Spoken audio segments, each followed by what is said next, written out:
I never imagined my life would take the turns it did, or that the people I trusted most would be the ones who left the deepest wounds. When I think back on my childhood, I see flashes of moments, like old photographs burned at the edges. Some are warm, full of small joys that made me believe love was enough. Others are darker, filled with shadows I tried to ignore because admitting them meant facing a reality too painful to carry. From as early as I can remember, my mother and I were bound together in ways that felt unshakable. My father was gone before I could even form proper sentences.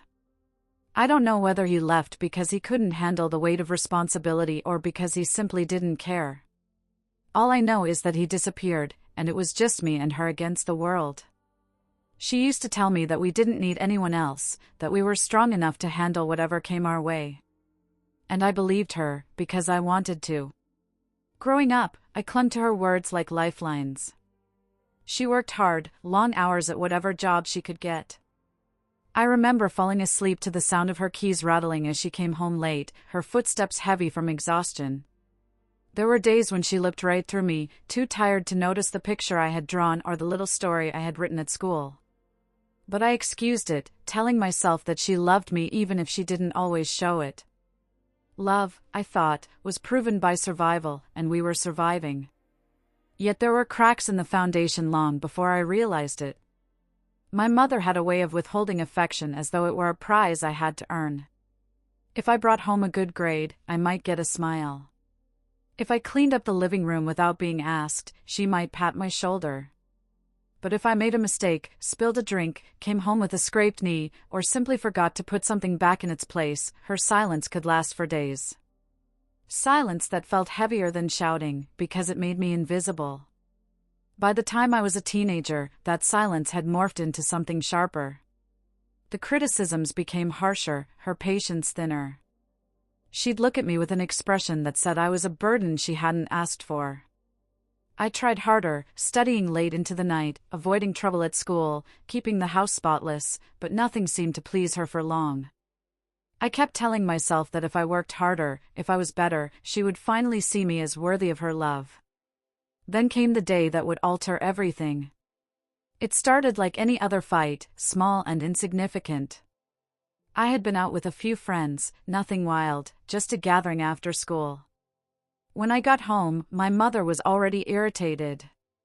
She accused me of neglecting my responsibilities, of not caring about the house or about her. I tried to explain, but explanations never mattered. My words bounced off her walls of anger and exhaustion. The argument escalated quickly. Her voice grew louder, mine cracked as I tried to defend myself.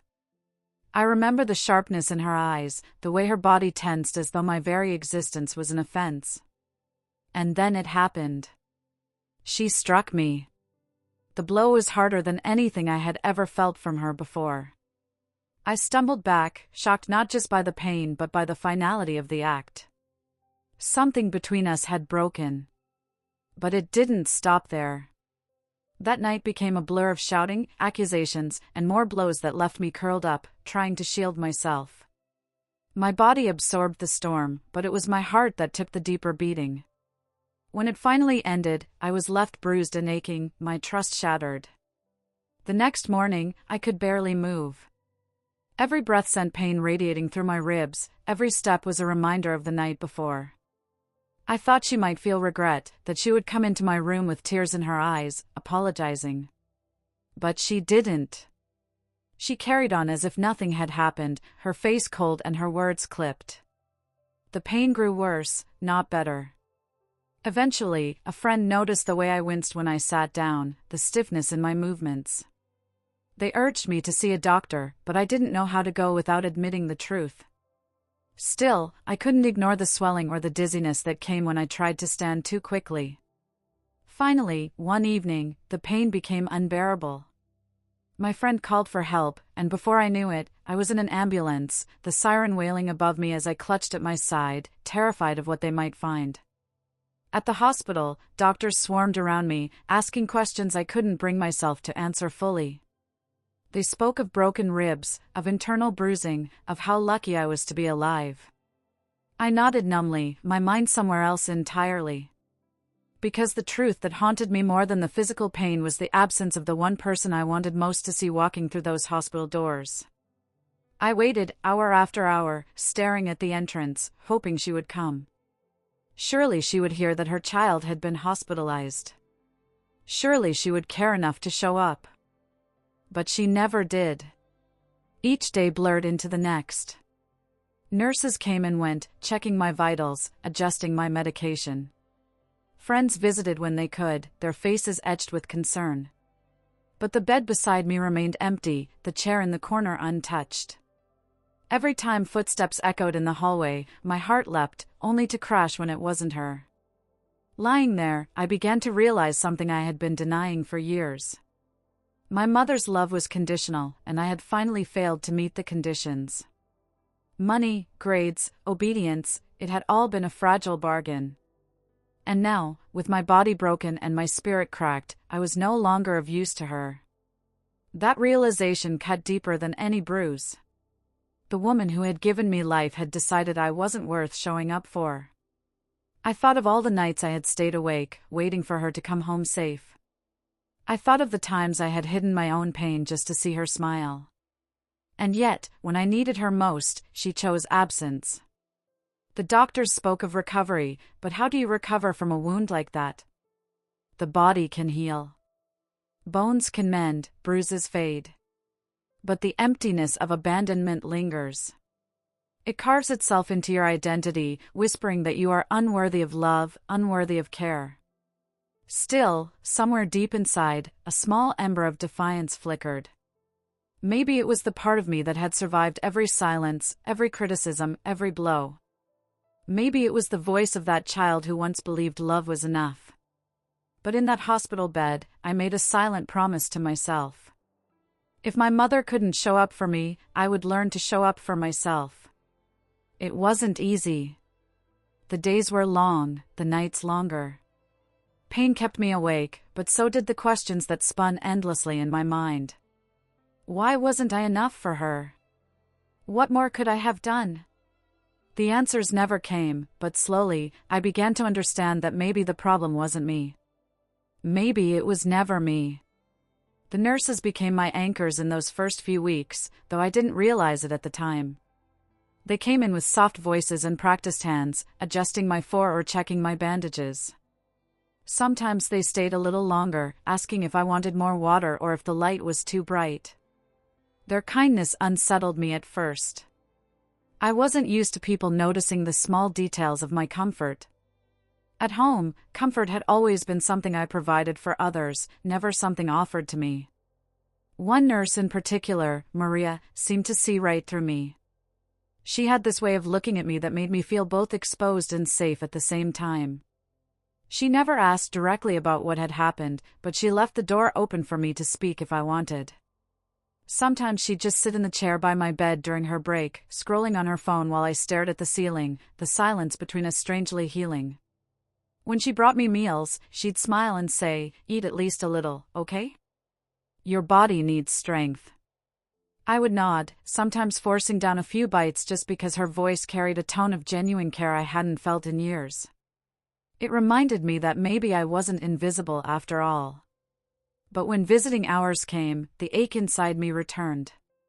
Friends showed up when they could. A couple of teachers even stopped by, their concern awkward but sincere.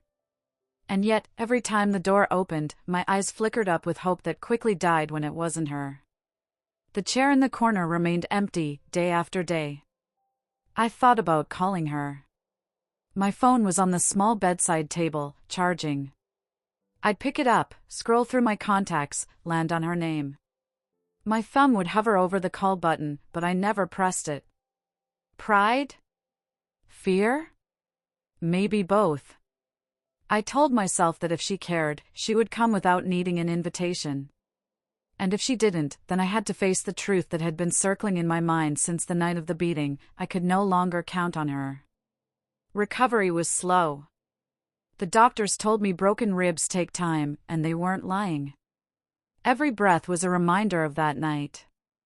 The bruises on my body turned shades of purple and yellow, each one a fading memory of pain, but the deeper wounds didn't fade so easily. I would wake in the middle of the night drenched in sweat, hearing echoes of her shouting, feeling the phantom sting of her blows. My heart would race until I reminded myself that I was safe, that she wasn't there. Safe, but also abandoned. When the time finally came for me to leave the hospital, I panicked. Where would I go? The thought of returning to that house filled me with dread. I couldn't imagine sleeping under the same roof where her rage had broken me. And yet, what choice did I have? That's when Maria, the nurse, leaned in one evening and told me gently, "You don't have to go back if you don't feel safe. There are options." I stared at her, not fully understanding. Options? For so long, I had believed my only path was the one set before me by my mother's choices. But Maria explained there were shelters, programs, even foster placements for people my age. None of it sounded easy, but for the first time, I realized escape was possible. I spent the next few days wrestling with the decision. Part of me longed to go home, as twisted as that sounds. Home meant familiarity, even if it also meant pain. But another part of me, the part that had whispered in that hospital bed that I needed to show up for myself, urged me to take a different path. When the social worker came to discuss my discharge plan, I found myself blurting out, "I don't want to go back." The words felt heavy, final. But once they were out, I couldn't take them back. The social worker nodded, as if she had been waiting for me to admit it. Within a week, arrangements were made for me to go to a group home. It wasn't glamorous, crowded rooms, strict rules, but it was safe. And for the first time in my life, I felt like maybe I was allowed to choose safety over loyalty. Life at the group home was an adjustment. I wasn't used to being around so many other kids, each carrying their own scars, visible or not. Some were loud and defiant, wearing their anger like armor. Others were quiet, withdrawn, shadows of themselves. I fell somewhere in the middle, unsure of how to navigate this new world. But slowly, I began to find my footing. School became both an escape and a challenge. I threw myself into my studies, partly because it gave me something to control, partly because it kept me busy enough not to dwell on what I had lost. Teachers noticed the change. Some praised me for my focus, while others looked at me with pity, clearly aware of more than I wanted them to be. And still, in the quiet moments, the ache for my mother lingered. I told myself I hated her, that I didn't need her anymore. But late at night, lying in the narrow bed at the group home, I would imagine her walking through the door, arms open, face softened with regret. I would imagine her saying the words I had longed to hear my entire life, "I'm sorry. You're enough. I love you." Those words never came. Instead, I learned to create my own. I started journaling, pouring out the thoughts I couldn't say aloud. Page after page filled with anger, sorrow, confusion, and, eventually, hope. I wrote letters to her that I never sent, letters that said everything I wished I could scream into her silence. Writing became my therapy, a way to stitch together the pieces of myself that had been torn apart. As months turned into a year, I began to notice something remarkable. The pain didn't disappear, but it stopped defining me. The girl who had been beaten and abandoned was still inside me, but she wasn't the whole story anymore. I was also the girl who had survived, who had chosen not to go back, who was learning to love herself in the absence of her mother's love. There were setbacks, of course. Times when loneliness clawed at me, times when memories resurfaced with unbearable clarity. But with each step forward, I grew stronger. Strong enough to imagine a future that wasn't built on her approval. Strong enough to believe I could build a life worth living, even without the mother I had once thought I couldn't survive without. And maybe, just maybe, that was the truest form of healing. There came a time when I stopped counting the days since I had last seen her. At first, I kept track, like an invisible tally in my mind, 10 days, 30 days, 90 days since she had last called or visited. But after a while, it became too painful to measure my life by her absence. Instead, I began to mark time by my own milestones. The first time I earned an A on a paper I had struggled with for weeks. The first time I laughed so hard with the other girls at the group home that I forgot, for just a moment, how heavy my heart was.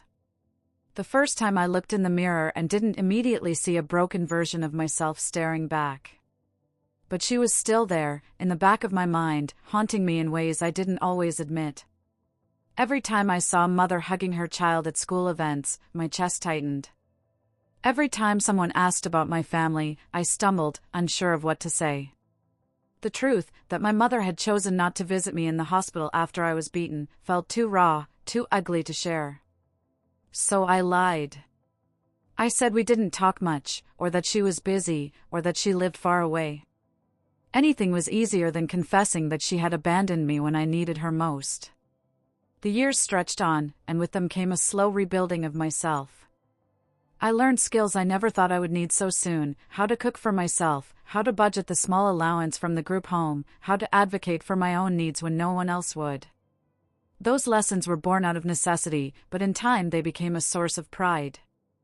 I was no longer the helpless child lying in a hospital bed, waiting for a mother who never came. I was becoming someone new, someone resilient. And yet, every milestone carried a shadow. When I graduated high school, I scanned the crowd instinctively, hoping against all reason that she would be there, clapping from the bleachers. She wasn't. When I got my first job, a simple retail position, I wanted to call her, to share the news the way other kids did with their parents. I didn't. The silence between us had become a canyon too wide to cross. There were moments when anger flared up inside me, hot and consuming. How could she? How could a mother refuse to see her child when they were bruised and broken in a hospital bed? I would pace my small room, fists clenched, words swirling in my head that I would never say to her face. Other times, the anger gave way to sorrow so deep it threatened to pull me under. I missed her, even though I hated her for what she had done. That contradiction lived inside me like a constant storm. It wasn't until college that I began to make peace with the idea that I might never get closure. I had worked hard to earn scholarships, determined not to let my past define my future. On the first day of classes, walking across the campus with my backpack slung over my shoulder, I felt a flicker of something unfamiliar: hope. For once, I wasn't just surviving. I was beginning to live. Still, the memories returned when I least expected them. A classmate's offhand comment about their mom sending care packages would slice through me like a knife. A holiday gathering invitation would remind me that I had no family to go home to. The scars of abandonment don't fade easily. They sit beneath the surface, waiting for the right trigger to resurface. But here's what surprised me: I began to realize that family could look different than I had always imagined. Professors who encouraged me became mentors I leaned on. Friends who listened without judgment became the siblings I never had. Even Maria, the nurse who had sat with me in silence all those nights, checked in from time to time, reminding me that not everyone turned their back when things got hard. I started therapy, something I had once thought was unnecessary, even indulgent. But sitting in that quiet office, with someone who listened without dismissing me, became a turning point. I unpacked the night of the beating, the hospital stay, the empty chair in the corner of the room where my mother should have been. It hurt to relive it, but slowly, the weight of it all began to lessen. Naming the pain didn't erase it, but it gave me a sense of control over it. The hardest part was letting go of the fantasy that one day she would show up, arms wide, begging for forgiveness. That dream had kept me tethered for too long. When I finally accepted that she might never change, I felt both grief and freedom.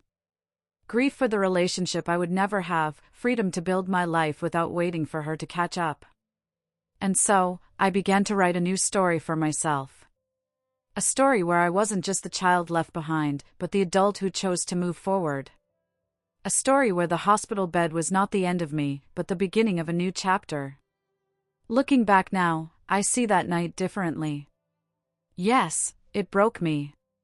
Yes, it revealed the brutal truth that my mother's love was conditional, perhaps non-existent. But it also forced me to stand on my own, to discover strength I didn't know I had. Without that night, without the abandonment that followed, I might never have learned that I was enough on my own. The scars are still there. They probably always will be. But scars don't mean you're broken. They mean you've healed. They mean you've survived.